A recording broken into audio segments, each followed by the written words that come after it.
Tras un amplio periplo por toda la geografía de Castilla y León, el almacén de tesoros en casa va tomando cuerpo, va llenándose cada vez más de objetos de un valor, me atrevería a decir que casi incalculable. Bueno, nosotros no somos capaces de echarle números a todo este mare magno de objetos y de tesoros. Bueno, pues hoy dos nuevas colecciones prometen sumar, añadir dos piezas a esa galería. Viajamos hasta la provincia de Salamanca para conocer el único museo, la única colección del estudiante que existe en el mundo. Tela, ¿eh? Y además en un pequeñito pueblo de Burgos nos invitan a descubrir qué tesoro, qué joya esconden en algo que han llamado el Museo del Vino. Allá nos vamos. Hola, soy Roberto Martínez del Río, estamos en Salamanca y vengo a presentaros las colecciones del Museo Internacional del Estudiante. La vida del estudiante, si uno lo piensa, da de sí para almacenar muchos objetos y muchas curiosidades, aparte de algún que otro suspenso, ¿no? Puede haber también. Y esto te lo encuentras en cualquier sitio, hombre, cuesta relacionarlo con un estudiante, Sí, en primera. ¿Sí? Esto es un manuscrito de limpieza de sangre para que Fuera admitido, ¿no? un estudiante pudiera ser admitido en el Colegio de los Velardes de Valladolid.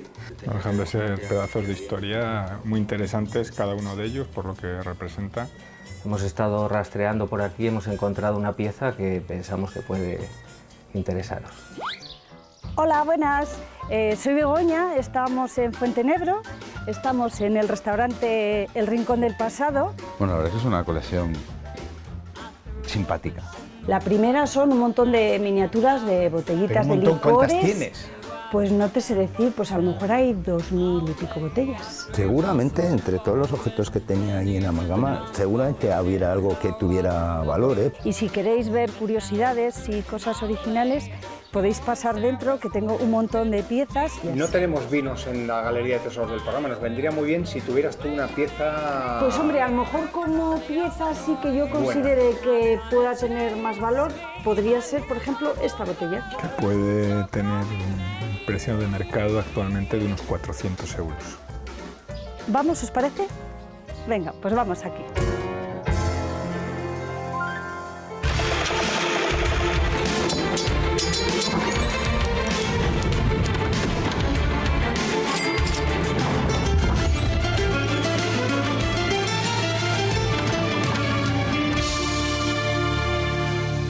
¿Qué tal, amigos? Hoy lo que os vamos a contar hoy, posiblemente que yo haya echado un vistacito, sea la que os vamos a enseñar una de las colecciones más efervescentes que hemos tenido en el programa. Os voy a explicar por qué.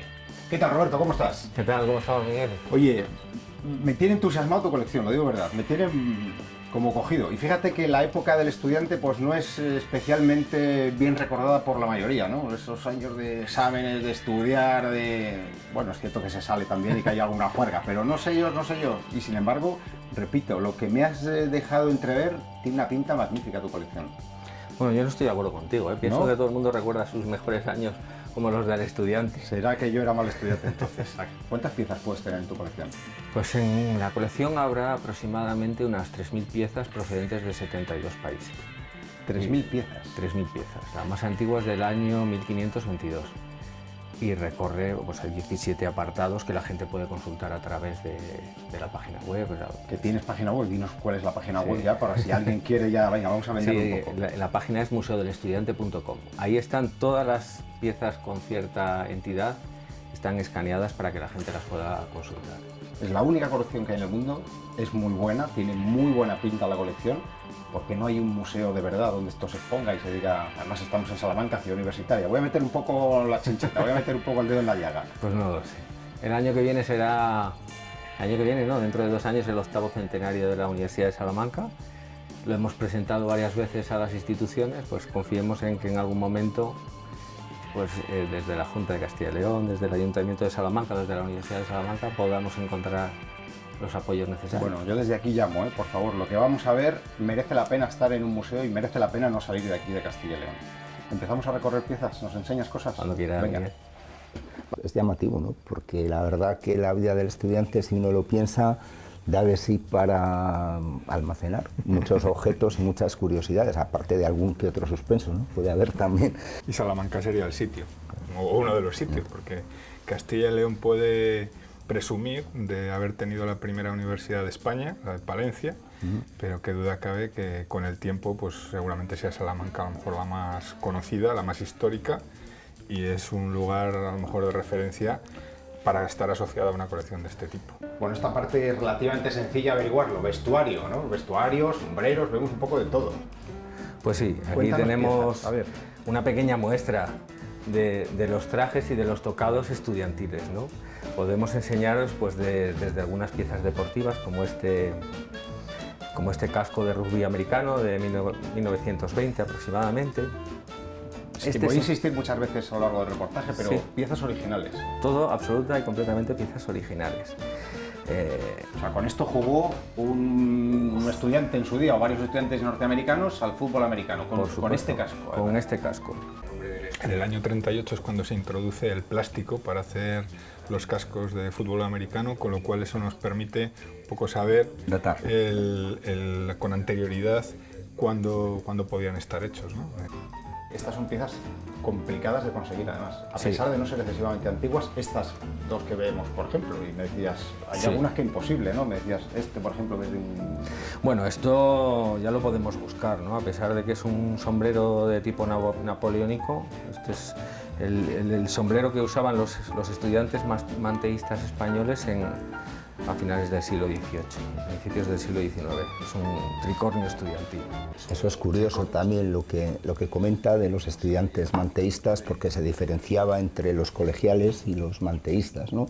Los colegiales eran los que vivían, por decirlo de alguna manera, en los colegios que estaban asociados a las universidades, y los manteístas eran los que vivían en pensiones, en casas privadas, y los uniformes eran distintos para distinguirles. Pues este es un sombrero de un estudiante parisino de 1860. Es difícil que encontremos, quizá un bonete de estos austriacos, muy pequeñito, pero que realmente se ponía encima de la cabeza, sea más fácil de localizar, porque es verdad que existe mucha tradición estudiantil en los países como Alemania, Austria, Suiza, y se conservan muchas cosas, pero otras muchas piezas pues son hoy en día, vamos, ni los museos dedicados un poco a la indumentaria consiguen encontrarlas. Eso parece un poco Harry Potter, no sé si Sí, tiene algo que ver sí, o no, pues, pero... pues acertamos bastante, ¿no?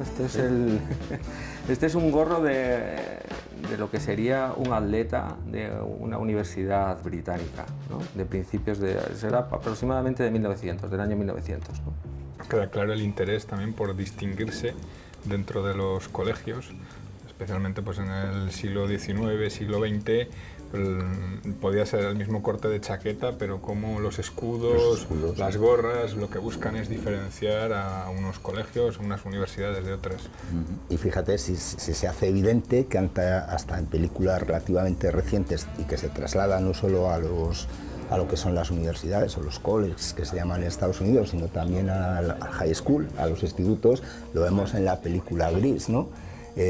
Cómo llevan unas determinadas chaquetas en ese instituto, en otros, y ya hablamos, está reflejando una época más o menos finales de los 50, primeros 60, en el que esa distinción se hace muy palpable, ya no solo en el mundo universitario, sino también en el mundo de los institutos, de lo que sería la enseñanza media. ¿Cómo se encuentran estas piezas? Nos ha dicho antes, pues, buscando y demás, pero ¿cómo se localiza? No sé, esto que es un gorro que podemos conocer más, este bonete que decías es bueno, de las graduaciones en España, ¿no? Es el típico bonete de la graduación española, que usaban colegiales y graduados en España, que hoy en día pues, se ha sustituido por el mortarboard americano, que es el que visten todos y se ponen en las fotos, pero realmente el español es este. Es esto. ¿Cómo se consigue? ¿Cómo se encuentran estas piezas?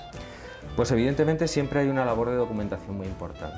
Es decir, para saber que cualquiera de estas piezas ha pertenecido a un estudiante, tenemos que remontarnos a fotografías y mucho más allá, a grabados antiguos y a descripciones de objetos para poder localizar y saber que esto, por ejemplo, puede ser un faluche francés y no es la gorra de un pintor, ¿no? Claro. ¿qué labor tienes que hacer tú para reconocer que esto no es, pongo por caso, la gorra de un sereno portugués o francés o alemán y sí la gorra de un estudiante? Bueno, en este caso concreto, a mí se me habría podido pasar 50.000 veces por delante y no saber que era de un estudiante. Pero perteneció a una de las principales colecciones de Francia, realmente, porque viene con su certificado de antigüedad, pero otras tendrás que investigar, navegar, sí. averiguar. Libros, fotografías, grabados, muchísima documentación y a veces consultas pues, con otros profesores de universidades o con instituciones muchas veces para saber de dónde viene la pieza y otras veces para conocer su historia, que también es muy bonita. O sea, que te molestas en averiguar, en ir más allá de la pieza en sí, ¿no? Sí, es muy interesante. Hay que tratar siempre de documentar cada una de las piezas. Siempre que se hace una labor medianamente de catalogación museística, aunque haya personas muchísimo más preparadas, por supuesto, hay que tratar de saber todas las cosas que rodean a la pieza que se ha conseguido. Completamente de acuerdo. Esa es una de las cuestiones que más valoramos, ¿no?, a la hora de ver las colecciones, que precisamente pues, bueno, tenga que haya una documentación, una catalogación. Un interés por saber efectivamente el origen de la pieza. Como hemos encontrado en otros casos, sí que se han localizado hasta los personajes reales que, por ejemplo, en el Museo del Traje, de los Trajes Militares, bueno, pues está documentado a la persona que llevó la correspondiente zamarra, por ejemplo. En fin, sin duda el trabajo es arduo y hay que valorárselo a nuestro nuevo coleccionista. Y de vestuario es que tienes también de todo cosas muy extrañas. Esta historia, por ejemplo, claro, digo muy extraño porque si esto te lo encuentras en cualquier sitio, hombre, cuesta relacionarlo con un estudiante, sí, en primeras. Esto también está muy catalogado, este tipo de piezas están muy catalogadas porque existe mucha fotografía y mucho grabado antiguo en el que los estudiantes germanos usaban este tipo de prendas, ¿no? Es parecido a una casaca que lucen los Beatles en alguno de sus discos, ¿sí?, si os dais cuenta. Sí, sí. Sgt. Peppers. Luego tenemos estas dos que las hemos elegido un poco porque realmente sí que le gusta, son más reconocibles para la gente, ¿no? Aquí tenemos lo que sería una beisbolera, una varsity jacket, ¿vale? Americana, por supuesto, y de época de los años 60. Estas nos suenan un poquito más, sobre todo gracias al cine. Sí. Y aquí tenemos el uniforme de una cheerleader de los años también 60, que como vemos pues usaban una minifalda mucho más larga que la que visten hoy en día, ¿no? Esto casi podríamos taparle hasta las rodillas. Curiosamente siempre hablamos del estudiante, porque no masculinos, porque el acceso de la mujer al mundo universitario en España pues llegó muy a finales del siglo XIX. Y mira, sería una cosa también curiosa a incorporar, si no lo tiene nuestro amigo en la colección, también indumentaria femenina que tenía que tener, no de ser de una manera, pero sí tenía que tener unas características muy concretas, no podía ensalzar en exceso la figura femenina. Esta es una parte deliciosa, porque tiene además historias por detrás muy curiosas, algunas divertidas. Aquí podemos ver diferentes cosas, reales cédulas, como... Venga, cuéntanos alguna de ellas. Vamos a entrar en detalles con algunas de ellas que te parezcan a ti interesantes. Pues, por ejemplo, esto fue... Bueno, antiguamente en las universidades tenían su propio fuero, tenía su propia legislación y imponía sus propias penas. De hecho, juzgaba sus delitos. Nos has enseñado antes algún grabado que decías, había cárceles incluso en alguna universidad. Había cárceles en las universidades. Se juzgaban todos los delitos menos los de sangre. Entonces el rector tenía justicia para juzgar a los propios estudiantes. Por ejemplo, en la Universidad de Valladolid y en otras tantas, y en otras instituciones que no necesariamente son universidades, las columnas que solían estar en torno a la fachada principal eran como la zona que una vez traspasada hacía que la jurisdicción, en este caso universitaria, entrara en juego y que te pudieras proteger hasta cierto punto una vez que llegabas allí. Entonces aquí tenemos uno de esos pleitos contra unos estudiantes médicos pues que habían estado haciendo de las suyas, ¿no?, en el siglo XVII. Entonces viene un legajo bastante importante, nunca figura el precio de la obra que acabamos de comprar, pero podemos conocer uno de esos pleitos que no son fáciles de conseguir. Aquí, por ejemplo, tenemos un juramento de los estudiantes suecos del siglo XVIII, ¿no? El juramento que hacían al entrar en las universidades, pues jurando obediencia al rector, seguir las normas de la universidad y todas esas cosas. Entonces es un documento bastante curioso. Sueco este, ¿no? Sí, es de Suecia. Luego tenemos reales cédulas, por ejemplo, esta es de la Universidad de Salamanca, o esta otra que es realmente curiosa, ¿no? Esa es muy interesante, es muy curiosa, ¿no? Es del año 1784. Realmente lo que viene es a prohibir que los alumnos de las universidades y de otros centros de enseñanza se pudieran casar sin el consentimiento de sus padres. Porque claro, en aquella época los mandaban a estudiar a las universidades. Fuera de casa. Fuera de casa. La juventud es lo que tiene. La juventud es lo que tiene, entonces acababan, pues claro, dejando a alguna mujer embarazada o casándose por amor directamente. Entonces tuvieron que prohibir mediante una real cédula que pudieran... Esta real cédula, ¿no? Sí, con esa real cédula que pudieran... Aquí podemos observar una de esas cosas que hoy está muy de moda pero que nadie ha visto nunca. Todo el mundo habla de la limpieza de sangre, pues ¿sí? Esto es un manuscrito de limpieza de sangre para que fuera admitido, ¿no? Un estudiante pudiera ser admitido en el Colegio de los Velardes de Valladolid, pues tenía que demostrar que era cristiano viejo por los 4 costados y bueno, ese tipo de cosas. Tenía que presentar este documento. El propio colegio muchas veces se encargaba de elaborar esa información para plazas. ¿De qué año puede ser este documento? Este es del siglo XVIII, 1726 o por ahí aproximadamente, puede ser. No dejan de ser pedazos de historia muy interesantes cada uno de ellos por lo que representa. Y bueno, el caso de la limpieza de sangre asociado en este caso a la universidad, pero que en su momento también alcanzaba a todos los ámbitos. Se aplicaba, bueno, hasta para casarse, por ejemplo. Si te desplazabas, tenías que llevar un certificado que no era eso, no era ni más ni menos que eso, ¿no? ¿Hay países que tratan mejor toda la vida de los estudiantes que otros o es difícil encontrarlos en cualquier lado? En España es bastante difícil encontrar cosas de nuestro propio país. Es verdad que lo hemos repetido varias veces, en Alemania quizá porque esas asociaciones que siempre han ido llevando los antiguos miembros un poco patrocinan y recogen a los nuevos que entran en las universidades, pues han mantenido una estructura que ha hecho que se conserven muchas piezas, o por ejemplo las universidades americanas o en las británicas, ¿no? El resto del mundo es bastante complicado encontrar, y luego que también toda la geografía mundial ha cambiado mucho, ¿no? Aquí, por ejemplo, tenemos una proclama de un estado, del estado veneciano, cuando existía, ¿no? Que realmente lo que viene a hacer es amenazar de excomunión a los estudiantes que se iban a estudiar fuera de allí. Entonces, lo que querían era retenerlos, y entonces hacen esta proclama en el siglo XVI, pues para advertir de que bueno, sus propiedades eran vendidas. Bueno, muy proteccionista siempre Venecia, tanto con sus artistas, sus artesanos y mira, sus estudiantes, que sus futuros, que no sabía. No, quizá fuera algo común a todos los estados pontificios, ¿no? Pero a lo mejor principalmente en Venecia, ese proteccionismo, pero que quizás se diera en todos los estados que hemos conocido como estados pontificios, ¿no? Puede ser. Pero en el caso artístico es muy curioso, en el tema del vidrio, aunque no tenga que ver con esto, llegaban incluso a pagar asesinos, el propio Estado, cuando había algún artesano que se iba a trabajar para otro Estado porque los secretos no tenían que transmitirse y no podían abrir sus propias fábricas para producir, lógicamente protegiendo su producto, ¿no? Aquí tenemos otra cosa también muy típica de los estudiantes, que son las deudas. Esas deudas que se iban impagadas, como lo que le ocurrió a Quevedo, ¿no?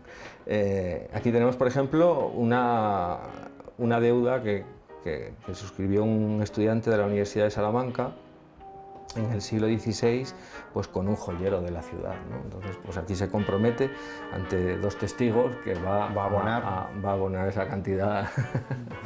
No sabemos eso, si llegó a abonarla, si realmente abonarla, ¿no? Y aquí, bueno, hemos puesto otro documento, podríamos mostrar muchísimos, pero bueno, esto simplemente es una matrícula del año 1832, todavía se mantenía la vestimenta eclesiástica en las universidades españolas, con sotana, con ese sombrero tricornio que hemos visto y el manteo. Y entonces vemos por un lado la matrícula y por detrás el secretario dice que presentó los libros, ¿no? Entonces, estoy encantado de poder ver un coleccionista que tenga tanta pasión, ¿no? Casi hasta enfermiza, ¿no? para recoger y acaparar objetos que tengan exclusivamente esa característica, que sean objetos utilizados o que tengan vinculación con el mundo estudiantil, ¿no? Y bueno, pues enlazamos aquí pues con algunas fotografías también emblemáticas, ¿no? Las típicas manifestaciones estudiantiles, lo de la guerra de Vietnam. Claro, es evidentemente inseparable del mundo sabemos estudiantil. que sí, pero bueno, ha habido manifestaciones a lo largo de la época. Quizá una de las más importantes, porque dio origen a lo que es el Día Internacional del Estudiante, es esta fotografía que corresponde a una manifestación que se hizo en Praga contra los nazis. Hay que explicar también a los espectadores que estas fotografías son fotografías originales de agencia que Sí. se enviaban a los medios de comunicación, a los periódicos en este caso, para publicarse, ¿no? Sí, sí, pues vienen los datos con las fechas en que fueron emitidas, los datos de la agencia, incluso las publicaciones, los periódicos donde aparecieron publicados. O sea, no se trata de reproducciones, sino las que las agencias pues iban relatando las historias de cada momento. Historias en muchos casos muy importantes, no solo para los estudiantes, sino para la historia de la humanidad. Aquí tenemos pues a James Meredith y a Hamilton Holmes, que son dos de los personajes que lucharon contra el segregacionismo en los Estados Unidos en los años 60. Pues gracias a la lucha que mantuvieron estas personas y al apoyo de aquellos dirigentes en aquellos momentos tan difíciles, pues hoy en día pues a nadie le llama la atención, pero es que claro, hablamos de los años 60 y estamos hablando de antes de ayer. Tiananmen, Vietnam, segregación racial, claro, mayo del 68. No podemos olvidarlo como quizá el gran movimiento estudiantil que pudo haber cambiado el mundo, ¿no? Prohibido prohibir, ¿no? Era su lema, ¿no? En aquel entonces. Y la universidad en ese sentido sí que ha sido muchas veces punta de lanza de todo este tipo de movimientos. Lo que comentaba también nuestro coleccionista sobre Estados Unidos, ahora mismo nadie prácticamente te habla de esto y fue antes de ayer, como él muy bien comentaba, han pasado escasamente 50 años, pero es que hace no tanto la mujer no tenía no ya acceso a la universidad, sino por ejemplo, a poder elegir con su voto a sus representantes políticos, ¿no? En países muy aparentemente avanzados, ¿no? Bueno, esto como yo lo había visto antes, tengo que decir que es la parte más llamativa, es muy curiosa. Toda esta mesa, los artilugios que son muy variados que hay en esta mesa son todos espectaculares. Todos. Pudiera ser. No, son. Por lo menos son muy curiosos, ¿eh? Sí, Son sí, ya lo llamativos. Bueno, vamos a enseñaros algunas de esas cositas emblemáticas, ¿no? Antes veíamos la fotografía moderna. Pues vamos a ver un poco lo que son los precedentes de la fotografía, ¿no? Aquí tenemos una silueta, claro. Antes de que hubiera cámaras fotográficas, pues lo que se hacía era un perfil, una silueta. Por cierto, mi padre los hacía fenomenal. Recortándolos, sí, sí. Mi padre, que estará viendo este programa. Saludos. Pues esta es una silueta de un estudiante pues en el año 1845, ¿no? Que lleva la gorra famosa o algo Que parecido lleva a lo que hemos visto antes, ¿no? una de las gorras que hemos visto antes, ¿no? Y además pues con el portarretratos también de época, ¿no? Entonces de ahí pasamos a la fotografía, la aparición de la fotografía. Esta es estupenda, o sea, esto es una foto original del rey de Inglaterra. Este es Eduardo VII de Inglaterra cuando era príncipe de Gales y estudiaba en Oxford en el año 1859. Madre mía. Aquí tenemos, por ejemplo, a otro personaje famoso, ¿no? Aquí tenemos a Alejandra de Dinamarca cuando recibió el doctorado en el año 1889, si no me equivoco, ¿no? Esta es la Lady Di de la época. Curioso ver que una colección del volumen que tiene, por la cantidad de piezas que ha dicho que conserva, pues es que es todo una dificultad logística terrible, sobre todo luego cuando quieres hacer lo que está haciendo ahora con el programa y con nuestro director, el saber dónde lo tienes, buscarlo y luego tener la memoria. Y la adecuada. variedad, Ya. porque estamos hablando de unas 3.000 piezas que podrían ser más y de una variedad grande en cuanto a los tipos de objetos. La pieza más antigua de toda la colección es esta ortografía que data del año 1522 y que Siglo XVI. el año 1522. ¿Cómo apareció esta, por curiosidad? ¿Cómo apareció esta en tu colección? Pues eso, a través de un anticuario apareció y me llamó mucho la atención porque además aparecían los estudiantes con la sotana, el maestro entregándole la ortografía a los estudiantes. Te tengo que preguntar, ¿qué pinta una espada aquí? ¿Una espada a los estudiantes? Un sable, el murciélago. Un sable. Este es el murciélago. Bueno, lo de batirse en duelo es una cosa bastante típica de los estudiantes. los de aquella época, porque a mí si me hubieran mandado... Sí, hay una historia muy curiosa que antes nos decías que es muy interesante, ¿no? Lo de sí, las diferencias. Los estudiantes se batían en duelo, y no solo en estos países que hablábamos antes, en España también. Aquí, por ejemplo, en Salamanca, la puerta que hay entre escuelas mayores y menores se llamaba antiguamente la puerta del desafiadero, ¿no? Porque era uno de los lugares donde iban a resolver sus asuntos de honor, ¿no? Pero, bueno, pues en Alemania fundamentalmente pues existía una forma de batirse con diferentes armas, ¿no? La fundamental era esta, que se llama el murciélago, porque se asemeja un poco a la cazoleta. Entonces... ¿De qué año puede ser esta espada? ¿Sabes? Esta es del siglo XIX. Siglo XIX. Te contaré que en aquella época los cortes y las cicatrices que les quedaban de esos cortes en los duelos de honor eran los signos de honor en la universidad. Entonces, cuantos más, mejor. Cuantos más, mejor. Además, no había los medios de hoy en día, con lo cual las fotografías tienen unas cicatrices horribles, estas mal curadas, y quedan los hombres hechos un asco. Pero ellos estaban orgullosos de lucir esas cicatrices. No, me decías antes, por dar un dato que además es muy significativo, que podían llegar a tener a lo largo de su vida estudiantil hasta 60 duelos. Sí, una media de unos 60 duelos. Casi más que exámenes. Casi más que exámenes, ¿sí? Bueno, pues como ya os habéis podido conocer algunos de mis pequeños tesoros, y dado que para un padre es difícil saber cuál es su mejor hijo, he elegido esta pieza para vosotros. El objetivo de los estudiantes al final es estudiar y conseguir su objetivo. Así que he seleccionado para vosotros una panza de oveja, que es un título universitario del siglo XVIII. Realmente es un manuscrito hecho a mano, tal y como se hacía en la época, y se le llamaba panza de oveja o panza de burra porque realmente se hacía con la piel de esos animales. Y este sería el objetivo de cualquier estudiante de la universidad, llegar algún día a tener su título. Una vez más nos encontramos con un verdadero coleccionista que disfruta tanto con lo que hace y lo cuenta tan bien, que es que cómo no vamos a elegir, aunque no sea un elemento histórico increíble, ¿no? Pero que por cierto tiene su valor histórico.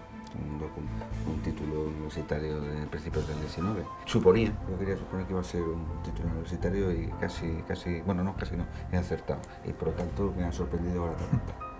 Si os parece bien, yo voto que sí. Yo creo que va a despertar el interés, fíjate, de más coleccionistas. O sea, creo que va a crear afición, como se suele decir, que va a empezar a haber gente que coleccione objetos universitarios. Incluso le llegarán, me imagino, contactos de gente que tenga algo relacionado con la colección que tiene él. La verdad que tiene todo documentado en el sentido de que son piezas originales, con lo cual hay varias que nos ha mostrado que podían perfectamente haber entrado también en la categoría de tesoros. Como la que le eliges este título, yo coincido contigo, Martín, y también le incluiría en tesoros de Castilla y León, sobre todo porque no teníamos ninguna colección de estas características y es un objeto en ese sentido muy singular. Puede que no sea quizá una pieza importantísima, ¿no? A lo mejor si hubiera estado asociada pues, a algún personaje histórico, pues hubiera sido más destacada.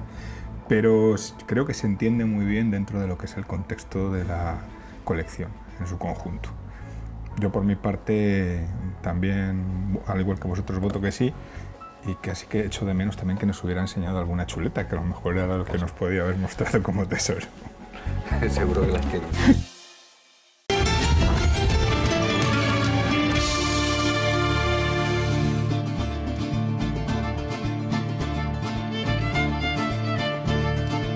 La segunda colección del día nos lleva hasta Fuentenebro, en la provincia de Burgos, tierra de vino. Por eso queremos bucear y sumergirnos en el museo que con el mismo nombre regenta Begoña.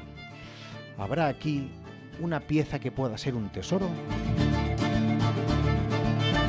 Veo aquí un montón de cosas, Begoña, pero claro, llamándose el rincón del pasado, intuyo por dónde va tu colección.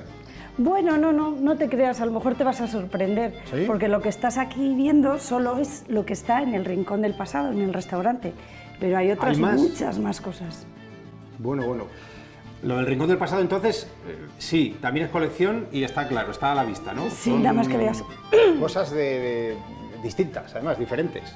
Además tocas todos los palos, porque aquí hay desde artesanía, hay arte, hay cosas de aperos de labranza, cosas de cocina. Entre esta colección del pasado y la sorpresa que tú dices que tienes reservada para nosotros, Sí, hay ¿podemos muchas encontrar sorpresas. un tesoro? Uy, uno no.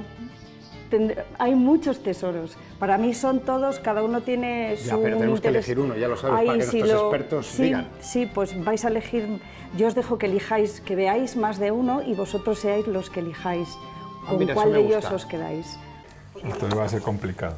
Va a ser Cuando alguien complicado. no tiene ya claro qué es lo que quiere mostrar y valora todo, como parece ser, a ver qué nos enseña. Nos ponen un brete, sí. ¿De dónde sale esto de empezar a coleccionar cosas? Pues hombre, el Rincón del Pasado, el nombre ya lo dice todo. Esto es una tarea que viene desde hace ya mucho. O sea, esto ¿Cuánto te tiene tiempo que hace que gustar. empezasteis a...? Pues mira, el restaurante lleva montado 18 años, pero llevamos acumulando cosas mucho antes y a lo mejor eso nos dio pie a ponerle nombre, porque dices, con todas las cosas que hay, no podía tener otro nombre que el Rincón del Pasado, porque estamos rodeadas de cosas del pasado. ¿Vosotros os consideráis coleccionistas o esto que nuestros expertos llaman acaparadores? Quiere decir, que van recopilando todo lo que les Sí, encuentran. recopilo todo. De todo lo que pillo, soy una zarrias. ¿Sí?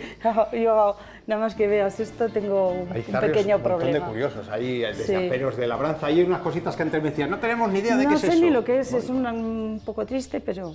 Bueno, así. oye, es que hay cosas que son muy difíciles Claro. de averiguar. A mí la disposición que tiene de los objetos y bueno, la amalgama de objetos que tiene o la variedad, me recuerda un poco, no sé si conocéis, salvando las distancias, un bar en París, en Lisboa, que se llama el Pabellón Chinés, que es un bar que es una visita obligada cuando vas a Lisboa, al menos los que somos coleccionistas, ¿no? Podríamos decir, no sé si es más museo o bar, tiene varias dependencias o varias estancias, además decoradas muy bonitas, lo que es luego el mobiliario, pues te encuentras desde soldaditos de plomo, muñecas, hasta coches antiguos en miniatura, hasta un sinfín de objetos, llaveros, monedas. En Castilla y León no son pocos los sitios que tienen, a lo mejor no tanta cantidad como lo que tú comentas o tanta calidad, pero esa misma idea de colocar pues, todo aquello que cae en sus manos, ya tenga un contexto o no.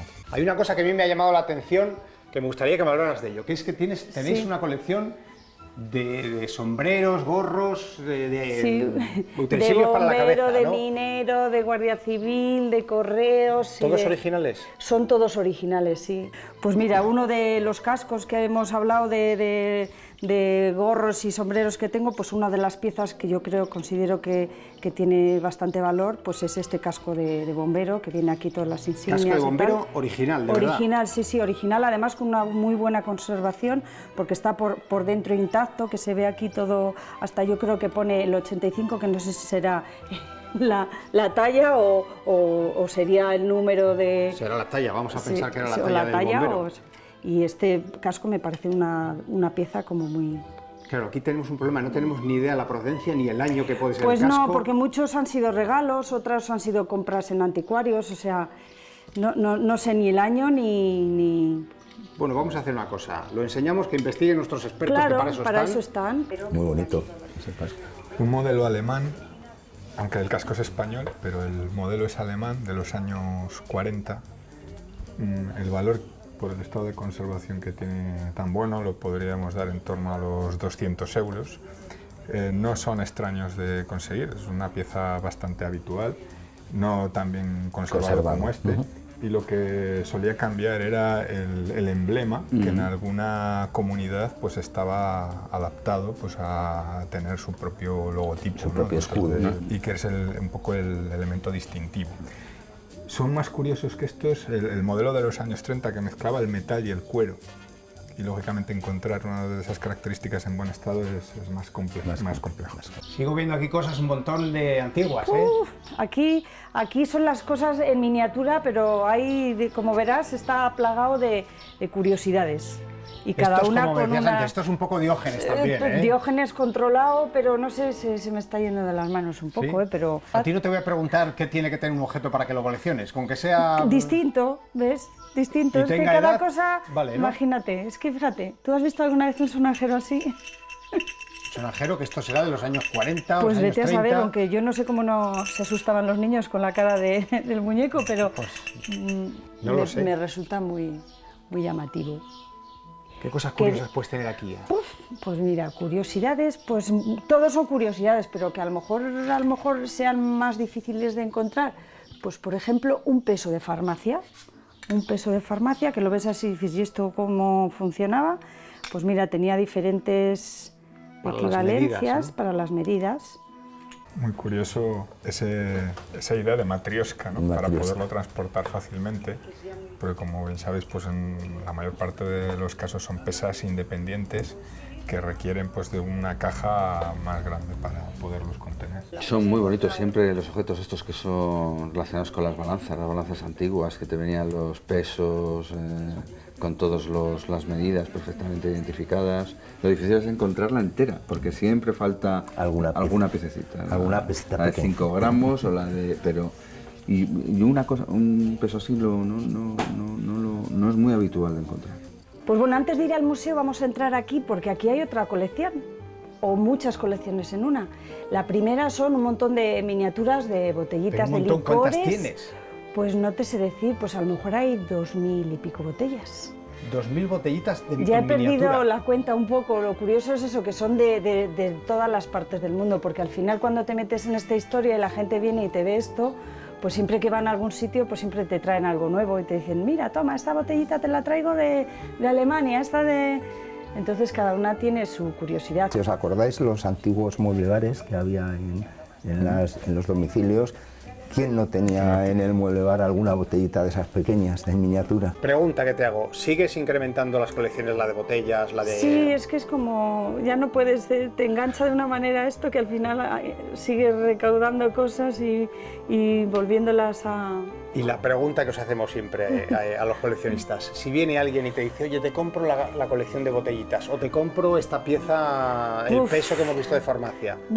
Pues hombre, hay cosas que a lo mejor no tienen un valor para ti, y si para otra persona sí la tiene, a lo mejor sí que te desharías, pero hay otras cosas que guardan un valor sentimental que no te desharías de ellas para nada, porque tú una botellita que a lo mejor dirás, va, pues una botellita más, pues a lo mejor a ti el trabajo que te ha costado conseguir esa botellita, o el valor que tiene la persona que te lo ha regalado con el cariño que te lo ha dado, de eso no te desharías, pero a lo mejor tienes otra que la has tirado en la feria con que te da más o menos igual. Entonces depende, cada una vez, es que cada cosa tiene su historia. Bueno, la verdad es que es una colección simpática, porque tiene un montón de cosas, pero un objeto singular, vamos a ver qué sorpresa nos depara, ¿no? Para el tema del tesoro, pero es que no pasa de simpática. ¿Qué es esto del Museo del Vino?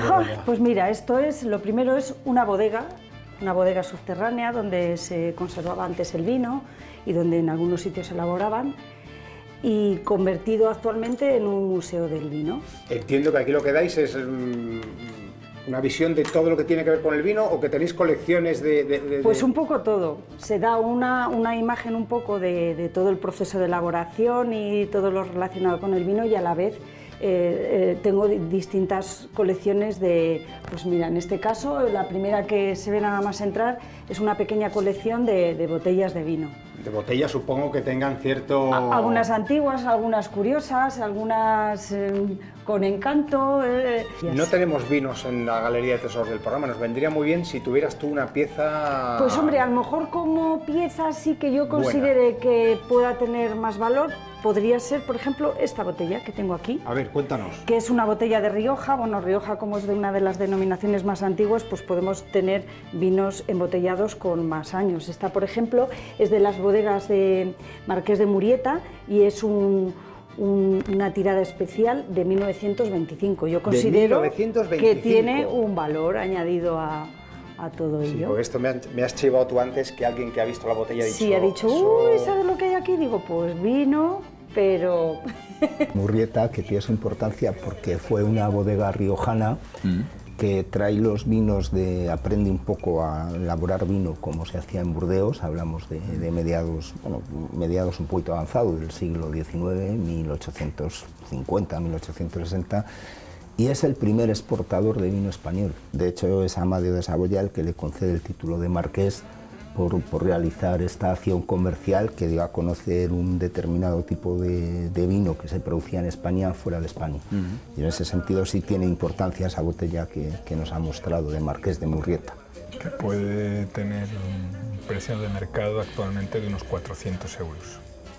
No me digas que también tienes colección de sacacorchos. Una mini colección de sacacorchos de todas las clases, desde láminas, de chacar y tal, pero dentro de todos estos, para mí en especial me parece curioso y original este sacacorchos, que vale para sacar corchos de botellas y para abrir chapas de los botellines. ¿Y por qué has seleccionado ese? Porque me parece que es uno de los más antiguos que hay aquí y una pieza bastante más diferenciadora del resto de los sacacorchos, porque hay piezas que son más fáciles de conseguir. Hay algunos que vemos que son muy antiguos. Sí, ahí les hay antiguos, les hay curiosos, pero este en concreto yo creo que reúne un poco todas las características de antiguo, curioso, distinto y antiguo. Para que nuestros expertos se sitúen, ¿tenemos alguna referencia de este sacacorchos que es el que has elegido?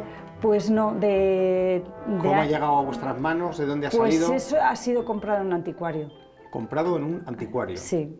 Seguramente, entre todos los objetos que tenía ahí en Amalgama, seguramente hubiera algo que tuviera valor, porque yo así, a vista de pájaro, como se suele decir, pero claro, indudablemente ahora ya esto lo tiene un poquito más organizado y lo tiene un poco más catalogado, por decirlo de alguna manera, ¿no? Sí, totalmente. Me encantan las etiquetas de vino. Sí, pues aquí, aparte que estas son más que etiquetas de vino, hay vinos licorosos, anises, o sea, ya no solo vino, y son etiquetas súper antiguas, o sea, y hay aquí un poco variedad de todas las clases. Además, que no hemos visto el anís, el mono, que son las más curiosas, pero luego hay otras que de Jerez que son, vamos, que son una pasada. ¿Son originales? Sí, son originales, solo que están plastificadas para evitar la humedad de... alguna que sean auténticas joyas, ¿no? Sí, totalmente, sí, y muy difíciles de conseguir. Fíjate, le hemos dado muchísimas vueltas. El Pino y Cía, que es un Jerez, esa ilustración tiene que ser... Son una pasada estas